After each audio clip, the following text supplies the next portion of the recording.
Porbandar market યાર્ડમાં ફરી શિયાળુ કેરીની આવક થઈ છે। હનુમાનગઢ ગામના ખેડૂતના આંબામાં ભર શિયાળે કેસર કેરી પાકતા ધરતીપુત્રએ કેરીની ઊંચા ભાવે વેચાણ કર્યું છે। 10 કિલો કેસર કેરીના એક બોક્સનો 1251 રૂપિયાના ઊંચા ભાવે તેમણે વેચાણ કર્યું। મહત્વનું છે કેરીના કુલ 10 કિલો બોક્સનું 12,510 રૂપિયામાં વેચાણ થતા ખેડૂતે ખુશી વ્યક્ત કરી છે। આપણે જણાવી દઈએ કે પોરબંદરના બરડાના અનેક ગામોમાં શિયાળુ કેરીના આંબાનું મોટા પ્રમાણમાં વાવેતર કરવામાં આવ્યું છે, જેને લઈને તાતમાં પણ ખુશીનો માહોલ છે।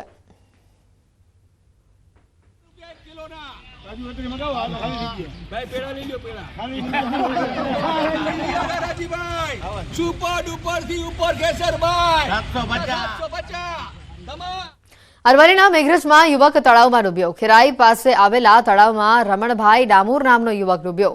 ભારે જહેમત બાદ મોડાસા ફાયરની ટીમે મૃતદેહને બહાર કાઢ્યો। યુવકના મોતથી પરિવારમાં શોકનો માહોલ છવાયો છે। અરવલ્લીથી સમાચાર આવી રહ્યા છે। યુવકના મોતથી પરિવારમાં શોકનો માહોલ છે। વધુ માહિતી મેળવીશું। હાર્દિક જોડાઈ ચૂક્યા છે ફોનલાઈન પર। હાર્દિક, જે રીતે વિગતો આવી રહી છે, તળાવમાં રમણભાઈ ડામોર નામનો યુવક ડૂબ્યો, કઈ રીતે ડૂબ્યો તેને લઈને કોઈ વિગતો અને પરિવારે યુવકને લઈને કોઈ પ્રતિક્રિયા આપી શકે કેમ?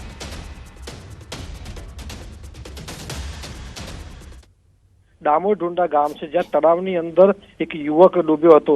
લગભગ ગઈ સાંજના રોજ આ યુવક ડૂબ્યો છે અને ખાસ કરીને આજે વહેલી સવારે યુવકના ડૂબ્યા બાદ મોડાસા ફાયરની ટીમ ત્યાં પહોંચી હતી અને બોટ વગેરે લઈ અને તેની શોધખોળ હાથ ધરવામાં આવી હતી। ત્યારે તેનો મૃતદેહ ઊંડા પાણીમાંથી મળી આવ્યો છે અને મૃતદેહને બહાર કાઢવાની સાથે જ પરિવારમાં આક્રંદ છવાયો હતો।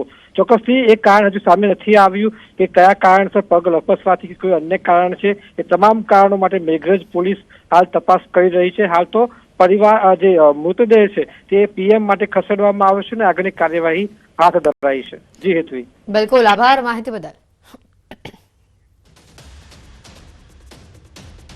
અમદાવાદના નરોડામાં માતા અને પુત્રનો આપઘાત સામે આવ્યો છે। ત્રીજા માળેથી પડતું મૂકી આપઘાત કર્યો। 8 વર્ષના દીકરા સાથે માતાએ આપઘાત કર્યો છે।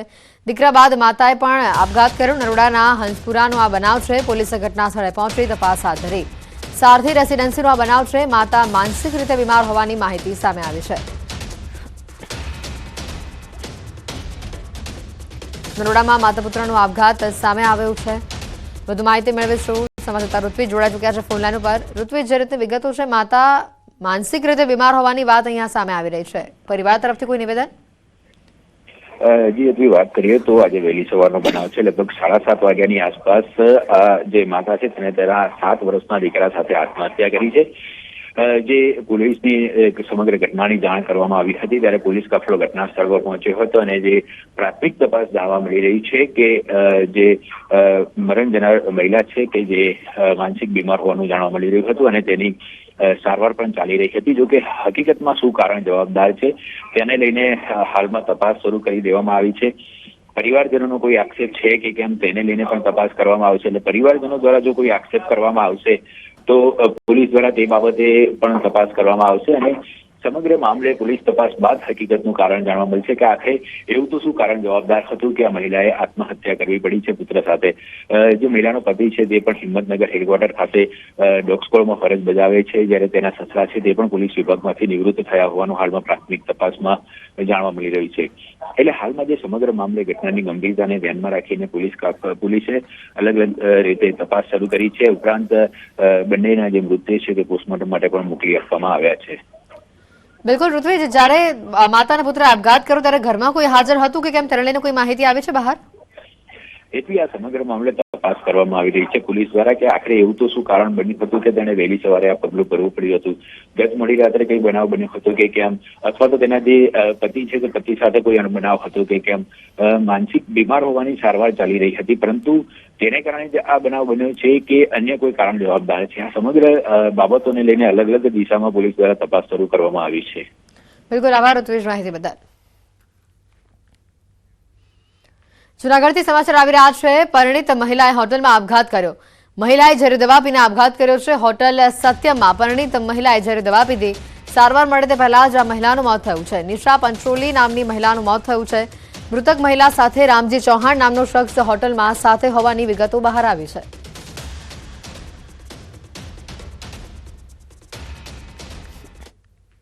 ખેડાના લિંબાસી પાસે મહી સિંચાઈ કેનાલનો બ્રિજ તૂટ્યો. વર્ષો જૂનો અને જર્જરિત બ્રિજનું સમારકામ નહીં થવાના કારણે આ બ્રિજ તૂટ્યો છે. ભારે વાહન પ્રતિબંધ હોવા છતાં ડમ્પર પસાર થતા બ્રિજ ધરાશાયી થયો. આસપાસના ગામ લોકો ખેતરમાં આવવા જવા માટે એકમાત્ર આ બ્રિજ છે અને ત્યાં આ બ્રિજ પડી જતા 500થી વધુ ખેડૂતોને 5 કિલોમીટર ફરીને હવે જવાનો વારો આવશે. ગુરુવારે રાત્રે બ્રિજ તૂટતા 7 ગામના લોકોની અવરજવર બંધ થઈ ગઈ હતી. તંત્ર દ્વારા સત્વરે બ્રિજ બનાવવામાં આવે તેવી ખેડૂતોની માંગ છે. જર્જરિત બ્રિજ પર ભારે વાહન પર પ્રતિબંધ હોવા છતાં પણ અહીંયાથી ભારે વાહન પસાર થતા હતા. તકલીફ એ જ છે કે આ બ્રિજની જ માથાકૂટ છે. આ બ્રિજના લીધે બધા ખેડૂતો 5 કિલોમીટર ફરીને હેડીને જાય છે અને સાધનો પણ 5 કિલોમીટર ફરીને લઈ જવું પડે છે. સંવાદદાતા ઉમંગ જોડાઈ ચૂક્યા છે ફોન લાઈન ઉપર. ઉમંગ, જે રીતે વિગતો આવી રહી છે કે ભારે વાહન પર પ્રતિબંધ હતો છતાં પણ આ બ્રિજ ઉપરથી ભારે વાહન પસાર થઈ રહ્યા હતા અને તેવા સમયે આ બ્રિજ તૂટ્યો છે. તો ખાસ કરીને જ્યારે આ બ્રિજ તૂટ્યો ત્યારે આ બ્રિજ ઉપર કોઈ જાતની અવરજવર હતી કે કેમ? કોઈને ઈજા પહોંચી છે કે કેમ? બિલકુલ ચોક્કસ સ્થિતિ વાત કરવામાં આવે તો ખેડા જિલ્લામાંથી પ્રસારિત જે મહી સિંચાઈની મુખ્ય કેનાલ છે જે પદ્મિત તળાવ દ્વારા પીવાનું પાણી છોડવામાં આવે છે તે કેનાલ ઉપર ગુરુવારે સાંજે બ્રિજ ધરાશયી સમય હતી. આ બ્રિજ ધરાશયી થવા પાછળનું કારણ બ્રિજ જૂનો હતો ને તેની પર ભારે વાહનો પ્રતિબંધ હોવા છતાં ખેતરોના રસ્તા હતા પણ તેમ છતાં ત્યાં આગળ અનલીગલ ડમ્પર ચાલતા હતા અને ડમ્પરના કારણે બ્રિજ ડમ્પર સાથે ધરાશયી થયો હતો. ડમ્પર નહેરમાં ખાબક્યું હતું.